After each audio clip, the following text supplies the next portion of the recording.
Berikutnya, Saudara, calon Wakil Presiden nomor urut 3, Mahfud MD mengatakan masih menyusun jadwal kampanye yang akan dimulai 28 November mendatang. Mahfud berjanji akan mengumumkan jadwal kampanye secepatnya. Hal ini disampaikan Mahfud usai bertemu tokoh hingga masyarakat Tionghoa di Rumah HK di Pontianak, Kalimantan Barat.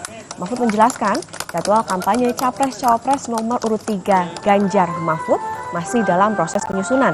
Masa kampanye Pilpres akan berlangsung selama 75 hari, dimulai 28 November 2023 hingga 10 Februari 2024. Apakah sudah dekat berkampanye, nanti startnya kemana Pak? Tanggal 28 mau kampanye kemana Pak?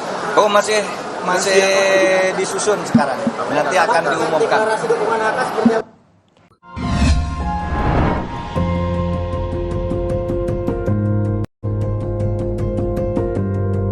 Kompas TV, Rumah Pemilu.